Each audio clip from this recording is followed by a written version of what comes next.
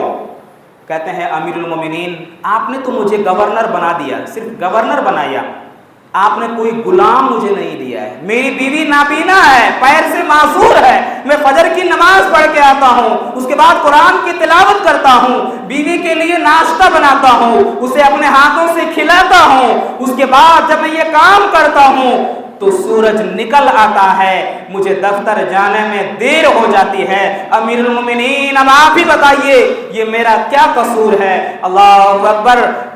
امیر المومنین حضرت عمر فاروق رضی اللہ تعالیٰ عنہ کہتے ہیں، اے اللہ تو نے میرے فیصلے کی لاج رکھ لی ہے۔ اللہ اکبر۔ کہتے ہیں دوسری شکایت یہ ہے کہ تو ہفتے میں 1 دن چھٹی رکھتا ہے، آخر کیوں؟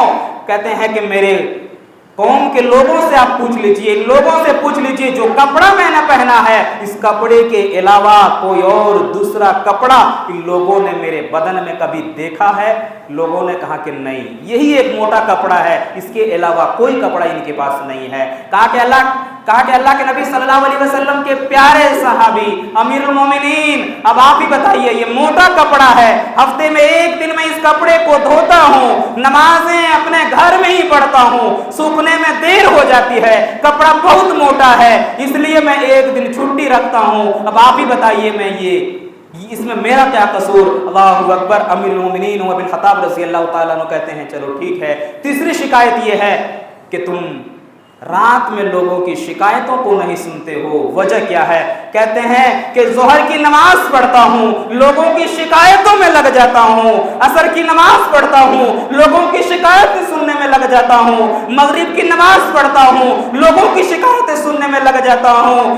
اے امیر المومنین دن میں نوافل ہم سے چھوٹ جاتے ہیں، سنتیں ادا نہیں کر پاتا ہوں، رات ہوتی ہے لمبے لمبے قیام کرتا ہوں، نوافل ادا کرتا ہوں، سنتوں کو ادا کرتا ہوں، اپنے روٹھے ہوئے رب کو منانے کی کوشش کرتا ہوں، جس رب کو دین میں بھول جاتا ہوں نوافل میں۔ اے امیر المومنین رات میں روٹھے ہوئے رب کو منانے کی کوشش کرتا ہوں، اور رات میں لوگوں کی فریادیں نہیں سنتا ہوں، اپنے رب کو جگانے میں، اپنے رب کو منانے میں لگا رہتا ہوں۔ اے امیر المومنین بتائیے اس میں میرا کیا قصور ہے؟ اللہ اکبر۔ امیر المومنین عمر بن خطاب رضی اللہ تعالیٰ عنہ کی نگاہیں آسمان کی طرف اٹھتی ہے، کہتے ہیں اللہ تو نے میرے فیصلے کی لاج رکھ لی ہے۔ کہتے ہیں چوتھی شکایت یہ ہے کہ تجھے مرگی کے دورے پڑتے ہیں، اور تجھے جب علاج کے لیے کہا جاتا ہے تو کہتا ہے کوئی علاج ہے ہی نہیں، یہ بیماری لا علاج ہے، جبکہ اللہ کے نبی صلی اللہ علیہ وسلم کی زبان سے میں نے سنا ہے کہ موت کے علاوہ ہر بیماری کی دوا ہے، ہر بیماری کی شفا ہے، تم یہ کیسے کہہ سکتے ہو؟ اللہ اکبر۔ کہا کہ میں بتا رہا ہوں یہ معاملہ میرے اور میرے رب کے درمیان کا تھا، یہ راز کی بات تھی، لیکن آج جب سامنے لانے کی بات ہے میں لا رہا ہوں۔ امیر المومنین حضرت خبیب رضی اللہ تعالیٰ عنہ کو جب سولی میں چڑھایا جا رہا تھا، حضرت خبیب رضی اللہ تعالیٰ عنہ کو جن لوگوں نے گرفتار کیا تھا، امیر المومنین میں بھی ان کفاروں میں شامل تھا۔ امیر المومنین جب اسے سولی پہ لٹکایا جا رہا تھا وہ مسکراتے ہوئے چڑھ گئے تھے، امیر المومنین تب بھی میں ان لوگوں کے ساتھ تھا۔ امیر المومنین سولی پہ لٹکانے سے پہلے خبیب رضی اللہ تعالیٰ عنہ کے کمر میں دائیں طرف سے خنجر مارا گیا تھا، بائیں طرف سے نکال لیا گیا تھا۔ اے